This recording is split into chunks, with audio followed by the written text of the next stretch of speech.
up, you guys? This is Rob from Guy Plays, and today on Hashtag Confirmed, we're going to be jumping into Devstream 107. We're going to be taking a look at some of the new things that are coming, and then jump straight into the juicy, meaty bits of the upcoming Venus landscape. And let me tell you right now, I am super freaking excited for what's to come. So let's go ahead and knock out the little bits right now. So for those of you wondering where Cora is, she is still in the cooker. Scott has actually picked her up and started to take a look at her kit again today. We've been talking about escalating Kuva and Kuva in the Kuva Fortress. Sheldon is working on that as we speak, and he's going to be publishing a developer workshop that goes along with that. Upcoming as soon as potentially next week, from what they said on the Devstream, are going to be the Arcane Changes. So for those of you who are unaware, DE Steve did post up on his Twitter that there's now going to be arcane slots in your modification stream. So there's no more, it's not going to be on your SANDRs, it's not going to be in your helmets anymore. It's just going to be there next to your mods for your Warframes, which is fantastic. And then you can go ahead and slot your arcanes in there. And the fantastic thing about that is that it works per loadout. Not per loadout, but you know how they have A, B, and C? So the A, you can put in one set. B, you can put in one set. And C, you can put in one set. Basically, it's going to act like mods.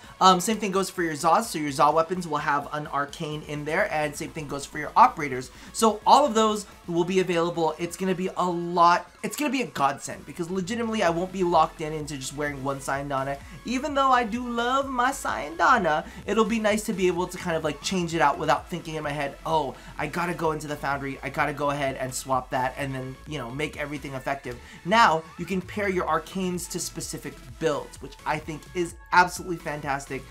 Great quality of life change there. Speaking of Zaws too, in addition to that, we will be getting two new types of Zaws, which are going to be Scythe Zaws and Nikana Zaws, both of which I'm very, very excited about. We don't have enough Nikanas in the game. We've got a decent bit of Scythes, but Nikanas are not something that we see a lot of. We've just really had one model and a couple variations of that model. Scythes, on the other hand, we've had a little bit more of, but you know what? I'm always down to kind of like play around and see what they can do with the stats, so I'm excited for that for sure. Alright, so Future Rob with a little bit of an addendum, because I completely forgot to mention the fact that they went ahead and showed concept art for the two-handed Nikanas? Katanas? I am not 100% sure. You guys know I'm already terrible with names, so when DE doesn't even know what to call it, I'm a back away from that, because that's not a fight I'm gonna win. Regardless, we saw the concept art, then they actually moved into the model.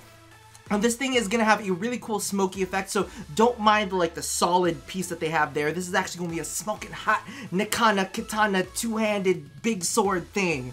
I'm really, really excited because we also saw the animations on a previous dev stream. So we've got the animations, we've got the model, now we're just waiting for it to drop. They did mention that it would come sometime after Cora, not too far behind Cora, I can't imagine, because Cora still seems like she's going to be a ways out.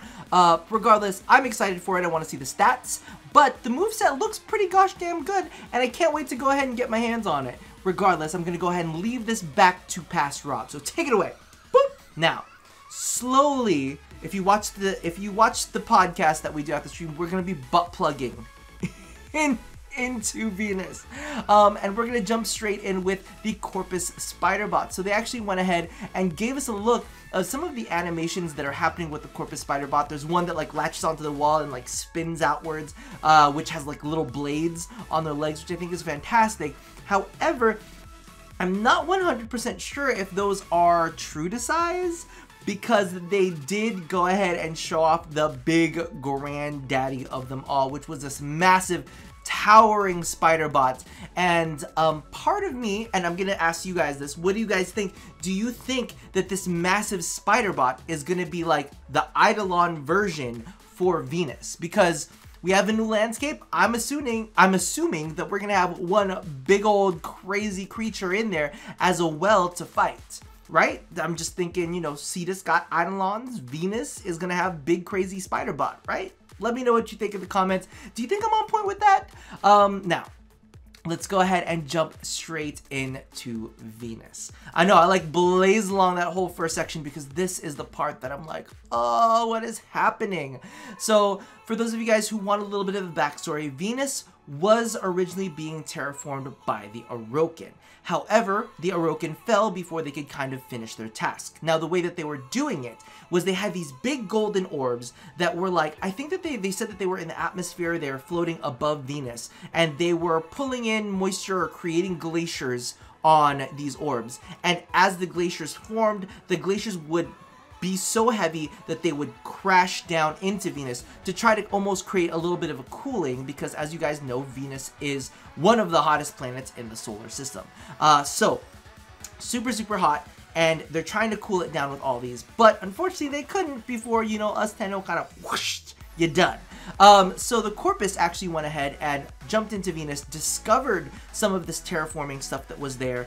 In addition, they also found these things called the Weeping Towers, which I genuinely think are the Venus penises, because literally they spew liquid out amongst the landscape, right? Is that just me? I think it looks like a dick. Anyway, so these coolant towers spread coolant along Venus to try to keep Venus more habitable. Now, the way that they're doing this is that they are actually using a workforce referred to as Solaris or Solari United. Solaris or Solari United, one of the two. If you have been reading the comics for Warframe, there are actually some call-outs into that with one of the characters that are there, but you know what? I'll let you go ahead and discover that story for yourself. But the culture that we're going to find there is Solaris United, and they're a labor force for the Corpus. Not a very happy labor force. That's probably why they're, I don't know if they're going to be welcoming to the Warframes, or maybe they just don't give a shit if the Warframes are there. But basically what they do is, for these Weeping Towers, they process the coolant. Because I guess over time, the coolant gets old, the coolant gets goopy. So what they need to do is they need to bring that coolant down, go ahead and refine it, and then spew it back into the surface via the Venus penises. So that is going to be the new underground city, and I'm going to tell you right now, it looks absolutely freaking amazing. I'm legitimately super excited about it. They actually went ahead and showed a video on stream as well that kind of went over the entire view of it. It's a little bit, you know, the fine details aren't there. It looks a little bit Borderlandish as it stands, but I'm really excited because in all of the concept art, the colors that they used were very deep and rich, very gemtone like. Even though it's a little bit darker, it has spots of vibrance in there, and I was really excited. And I gotta represent for my Corpus people, right? Because, you know, the Grineer always get shit, so it's nice to see the Corpus come through. Very excited. But that's basically kind of like what's happening with the whole situation. However, Venus itself, as it's undergoing all of the terraforming processes, it's gonna have some interesting bits to it. One of the big things that they went ahead and stated is because of this terraforming process, they're gonna have some ice storms out there. And what they stated was that Venus wouldn't have the traditional day and night cycle that time-gated players. So as you guys know, when you go on Earth, in Cetus, when night drops, that's when the Eidolons come out, right? So they stated that there's not going to be a day and night cycle on Venus. Instead, the sun is going to kind of like rotate across the horizon to give some cool dynamic lighting. But really, what is going to gate newer players from the older stuff is these ice storms. So a part of me is like, okay, so we got ice storms. So are we fighting robots in the ice storms? Because, you know, robots, you know, can withstand that kind of stuff. Or are we going to fight ice Eidolons? Are there going to be like ice Eidolons on Venus? What's going on with that shit? But they also mentioned that one of the mechanics that they're introducing into Venus is something called De-Icing Stations. So a part of me almost thinks that they might implement a slowdown mechanic where it's like if you're out in the storm, you slowly become chilled and chilled and chilled and more chilled to the point that you need to go ahead and de-ice. So I'm wondering if that's going to be kind of like playing into the whole environment and exactly how we fight these new challenges, because I'm crossing my fingers that they're going to be introducing something new and cool, which I think are going to be the spider bots. I don't know. Let me know how you feel about that. But I'm really excited about this, mainly because of the fact that everything that they've shown looks very vibrant, very pretty. But one of the things that I noticed in some of the images is they literally dated back all the way into September of 2017. which for me, I was like, okay, you got a video, you got these images 2017, so you're planning all this stuff already. You know, freaking Plains of Eidolon barely dropped, if it even dropped. I think it might have dropped in October, to be honest with you.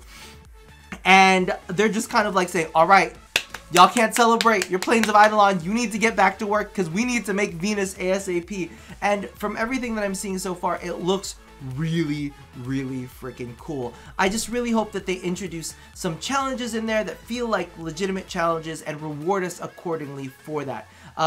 Because I don't know, like, that's the one thing that I kind of had mentioned on the podcast, is we're talking about the fact that we need a reason to return, right? On Earth, the reason to return is they've got arcanes there, and they've got the Eidolon shards, which can be used for people who haven't maxed out their focus yet. So that's a resource that people can go back to and farm that. So in my brain, I'm like, what are we gonna have on Venus?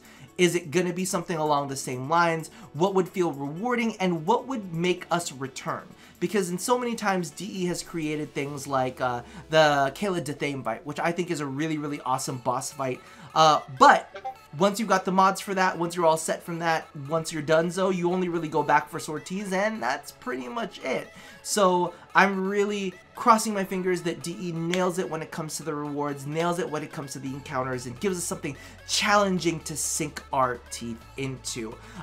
Regardless, I'm very curious to see how you guys feel about everything that you saw on Venus. Do you love the theme? Are you guys in love with the lore of it? Because okay, I initially thought it's just gonna be a city. They're just gonna put a city on Venus and we're gonna be done. It's gonna be a massive, sprawling, like maybe floating city. Instead, they gave us terraforming, which my brain was just not there, and I thought was just fucking fantastic. But leave your thoughts in the comments below. Let me know. Also, because I saw a tweet out on Twitter that they had stated something about, you know, new Zaws, or some people had seen like their guns in like the pictures of one of the shops. So we might have gun Zaws on Venus. That's of course speculation based off of an image that, you know, DE has presented. I'm not saying that that's definitely a for sure thing, but would you guys be excited about gun Zaws? Would that be something that you guys want to check out? Did you like all of the things that you saw for Venus? Are you excited about the new arcane system? And how do you feel about scythes? Because me and Mogamu are arguing right now. He doesn't like them at all, and I'm like, oh my god, Za scythes are gonna be bomb. Regardless, that about does it for me for now. Leave all of your thoughts and feelings in the comments below, and as always, love somebody, hurt nobody, and touch your body. I'll see you guys next time. Bye-bye!